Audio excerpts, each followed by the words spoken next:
Always a pleasure to visit with State Senator Jason Crowell on our legislative reports. And Senator, there's been a lot of time this week in the Missouri Senate discussing picking a site for a second commercial nuclear power plant in a Senate committee. Tell us a bit about what's going on there.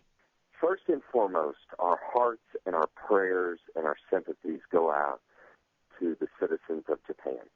It's a horrible thing that is going on over there, and our hearts and prayers go out to them.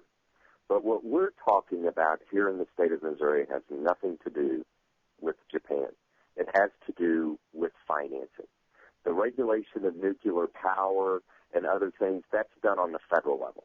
What we control on the state level is whether the private equity markets are going to pay for these capital investments or the ratepayers are going to pay for those capital investments associated with new baseline energy construction costs.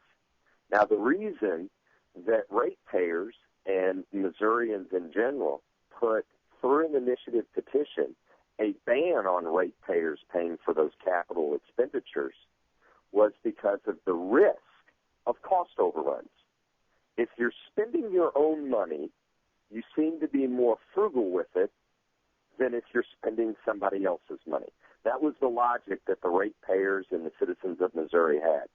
What we now have is we have a coalition of utility companies, and listen, it's no shocker that a coalition of big utility has gotten together and has gotten a few state senators to say, you know what, it would be a good idea if we got to raise rates on ratepayers to pay for all this capital investment. So that's what we're really talking about. Should we follow what big utility wants us to do, or should we stand up with the ratepayers and the consumers? And that's really where, in my mind, the debate falls. Should we make big utility pay for its capital expenditures and bear the risk of cost overruns, or should we have ratepayers, the citizens, pay for big utilities' capital expenditures and have the ratepayers bear the risk of cost overruns associated with a nuclear power plant? That's really where we're at, and the debate can move on ancillary things, but that's the central issue, and we're dealing with that, of course, through the committee that I chair, and have got all the bills dealing with that before it right now. You think you'll be done with all this by the end of session? One way or the other, we will. Senator, also redistricting, you have to make time for that too, don't you?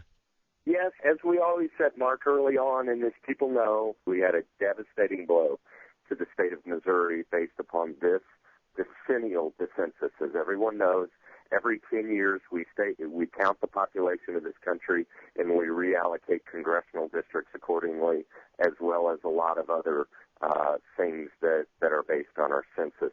We also do it on the state level with state reps and Senate districts.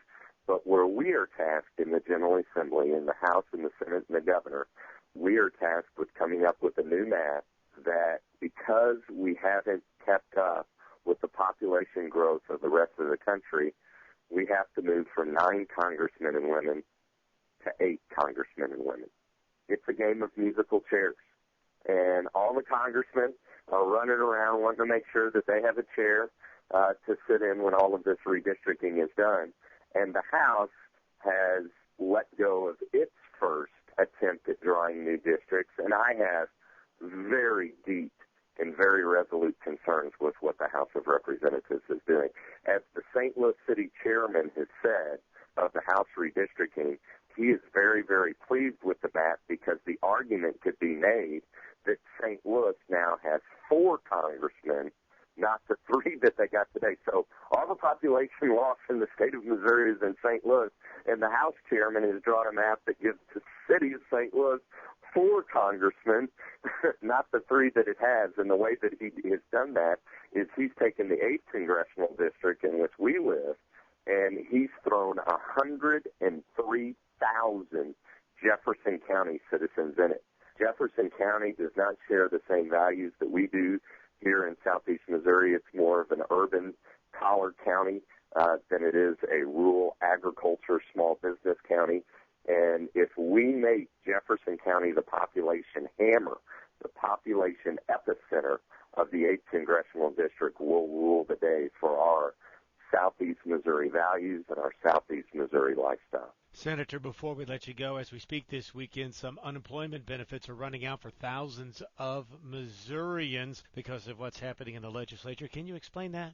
Listen, there is no one that is more fiscally conservative than I, and my record over the 11 years that I've had the honor of serving in the Missouri Senate stand and show that.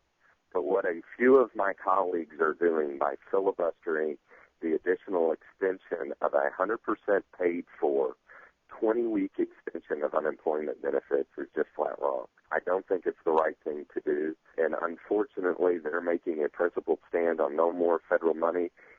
I see their point on where they're at, but as it relates to being able to extend this last extension of federal unemployment benefits, an additional 20 weeks that's fully paid for through the federal government, no state tax dollars are on it, and you look at the effects from an economic standpoint that these unemployment benefits do and have in our economy, I just think it's the wrong action to take, and I hope we can get our colleagues to let that extension legislation go through, but unfortunately we haven't been able to do so to this point. And for those that are running at the end of their 79 weeks of unemployment, they will not be getting the additional, and some of those individuals will run out and have run out this week and the next. Senator, thank you so much for the visit. Thank you very much. And again, that's State Senator